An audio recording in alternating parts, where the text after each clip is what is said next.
तो बच्चों आज हम लेकर आए हैं 2023 का last set number 7 348 CM paper का कोड है। तो इस पेपर के कोड को आज हम सॉल्व कराने वाले हैं, यानी 348 सीएम सेट नंबर 7 2023 के पेपर यानी बहुविकल्पी क्वेश्चनों को हम सॉल्व कराने वाले हैं। जैसा कि आपको पता है कि हमने एक सीरीज स्टार्ट की थी और 2023 के सारे सेट हो चुके हैं, आपको अवेलेबल करा दिए गए हैं। आप जाएंगे प्लेलिस्ट चेक करिए, आपको प्लेलिस्ट पर सारे वीडियो देखने के लिए मिल जाएंगे, छोटे छोटे एक्सप्लेनेशन के साथ। 2-2 3-3 मिनट में आप बहुत सारी चीजें बातें सीखेंगे। ये केवल 4 से 5 क्वेश्चन बच्चा होते हैं। अब इस बात पर आपको ध्यान देना है कि ये 4 से 5 क्वेश्चन जो हैं ये टिक नहीं करवाए जा रहे हैं, यहाँ पर समझाया जा रहा है, एक्सप्लेन किया जा रहा है, ठीक है। और यहाँ पर साथ साथ में हम ये भी जानकारी देते हैं बच्चा कि कौन से क्वेश्चन लॉन्ग आंसर में आ सकते हैं, कौन सा टॉपिक इंपॉर्टेंट है। तो बहुत सारी इंफॉर्मेशन आपको इन छोटे छोटे वीडियो में मिल रही है। तो हमसे जुड़े, जो वीडियो आ रहे हैं उनको लगातार देखते रहें और बहुत ही रिलैक्स होकर देखें। बहुत ही छोटा सा वीडियो होता है और बहुत ही प्यारे तरीके से एक्सप्लेन किया जाता है और बहुत सारी इंफॉर्मेशन आपको दी जाती है, ठीक है। तो स्टार्ट करते हैं फिर आज के सेट को, जो कि है सेट नंबर 7 2023, पेपर कोड है 348 सीएम, ठीक है। तो बात करते हैं पहले क्वेश्चन की, इनमें से कौन परागकण में पाए जाते हैं। अब परागकण क्या है बेटा? परागकण है मेल युग्मक। क्या है ये? क्या है? मेल युग्मक है, यानी हम नर युग्मक के नाम से जानते हैं।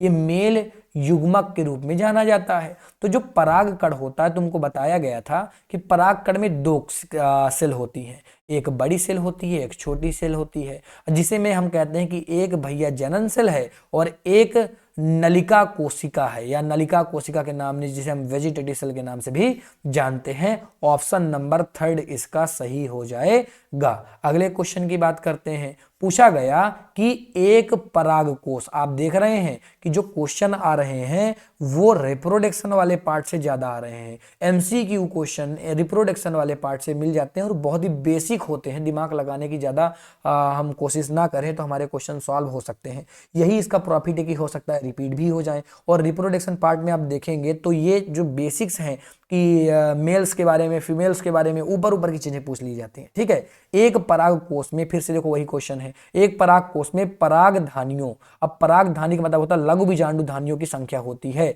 अगर हम एक परागकोश की बात करते हैं, ध्यान से समझना, अगर हम एंथर की बात करते हैं, ये मैंने क्या बात कर ली, ये मैंने एंथर बना दिया, और ये मैंने क्या बना दी बेटा, ये मैंने बना दी परागधानियां। और एंथर कुछ काटने के बाद तुम्हें ऐसा दिखता है, ये मैंने बना दिया पूरा एंथर। तो यहां पर तुमको 4 परागधानियां मिल जाएंगी। कितनी परागधानियां?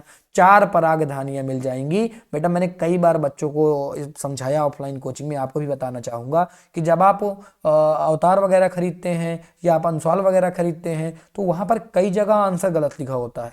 बच्चे जब एमसीक्यू को रट के जाते हैं तो आंसर, बताओ इतना मेहनत करने के बाद वो आंसर गलत रट के जा रहे हैं। अब जैसे मैं देख रहा था कि इसमें अगर आप अनसॉल्व उठाकर देखेंगे, राजीव की अनसॉल्व में लिखा हुआ है कि इसमें 2 होते हैं, जबकि 2 सरासर ऑप्शन गलत है, 4 होते हैं। ये बेटा बहुत ही इंपॉर्टेंट बात है, इसीलिए हमने इस सीरीज को डिजाइन किया ताकि मिसअंडरस्टैंडिंग जो है, कुछ चीजें गलत जो है आप पढ़ के जा रहे हैं वो ना जाए, ठीक है। अगले क्वेश्चन की बात करते हैं। अगला क्वेश्चन पूछा गया, बहुत ही प्यारा सा क्वेश्चन। एक ये क्वेश्चन है जो मैं कहूंगा हाँ एक प्यारा सा क्वेश्चन था जिसमें थोड़ा सा दिमाग लगाना था। बेटा ऐसे क्वेश्चन बहुत ही कम पूछे जाते हैं और नीट वगैरह में ऐसे क्वेश्चन पूछे जाते हैं। कई बार होता है ना कि मूड सनक गया तो आदमी ने बना दिया थोड़ा सा टफ रखने के लिए पेपर। तो ये तो थोड़ा सा टफ क्वेश्चन था। मैं मानता हूं कि लगभग 99% बच्चे इस क्वेश्चन को गलत कर देंगे। उसका रीजन ये है कि बहुत प्यारे से कॉन्सेप्ट से क्वेश्चन पूछा गया है।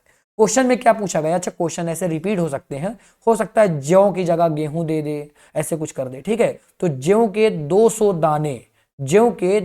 दाने बनने के लिए कितने अर्धसूत्री विभाजन होने चाहिए? तो भैया 250 होने चाहिए। कितने होने चाहिए? 250। सर 250 क्यों होने चाहिए? हमें तो नहीं समझ में आया कि कैसे 250 होने चाहिए। तो अब मेरी बात समझना ध्यान से, मैं तुम्हें समझा देता हूं बेटा कि कैसे 250 होने चाहिए। देखो दाने का मतलब क्या है? दाने का मतलब यहां से संतान में है। अगर दाना यानी बीज बन गया मतलब संतान बन गई।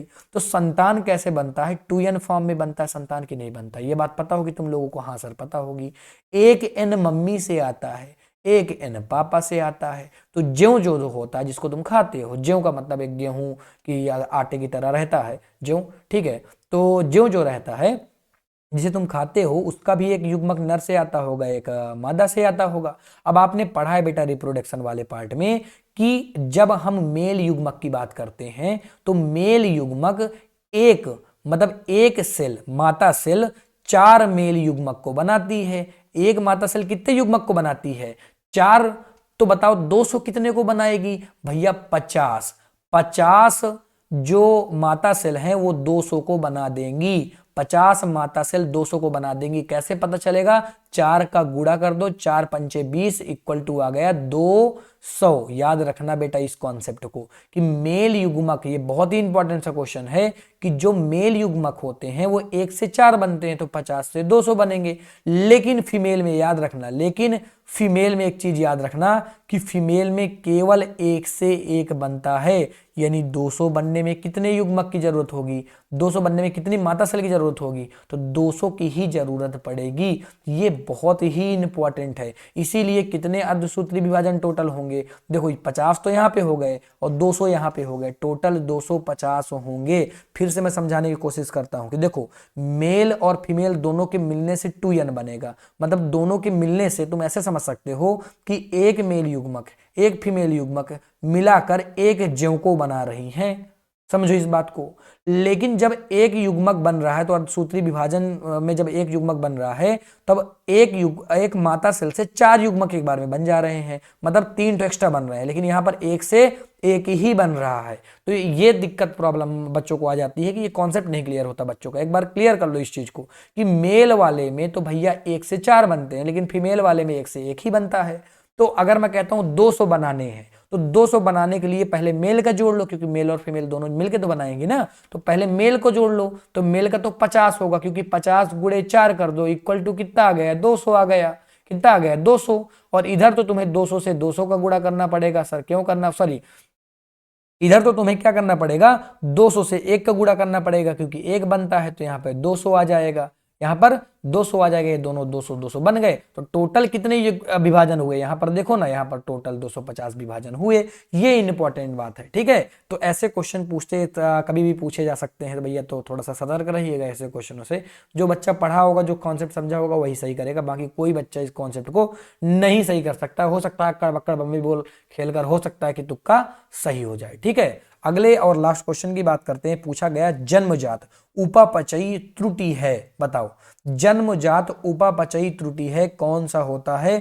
मैं जानबूझ के आज पहली बार ऐसा हो रहा है कि मैं चाहता हूं कि ये क्वेश्चन मैं आपके लिए छोड़ दूं, ताकि आपको ये पता चले कि उपापचयी त्रुटि, थोड़ा सा आप दिमाग लगाएं तो आपको पता चले कि उपापचयी त्रुटि क्या है। आप आंसर पूछेंगे तो मैं कमेंट बॉक्स में दे दूंगा। जानबूझ के मैं पहली बार ये क्वेश्चन आपके लिए छोड़ रहा हूं। उसका रीजन ये है क्योंकि ये इंपॉर्टेंट है, मैं बताऊंगा तो शायद तुम हल्के में ले लो। जो बच्चा होशियार होगा वो इस बात को जरूर देखेगा, और जिसको भी आंसर आए वो कमेंट में बताएगा, मैं उसके आंसर को चेक कर दूंगा। ओके, तो आई होप ये सीरीज आपको समझ में आई होगी। आज से हमने 2023 के कंप्लीट सेट को, कंप्लीट को पेपर कोड को हमने सॉल्व कर लिया है। 7 पेपरों को हमने सॉल्व किया है, जिसके सारे वीडियो आपको प्लेलिस्ट पर मिल जाएंगे। ऐसे ही कंप्लीट लेक्चर बहुत ही जल्द हम कंप्लीट आपके सन को सॉल्व कर अपलोड कर देंगे, ताकि आप देख सकें। ओके, मिलते हैं फिर आपसे नेक्स्ट ईयर। यानी नेक्स्ट ईयर का मतलब ये नहीं है भैया कि अगले साल मिलेंगे, मतलब नेक्स्ट ईयर के पेपर के साथ मिलते हैं। ओके, जो कि होगा 2022 का। 2000 नेक्स्ट वीडियो जो हमारा होगा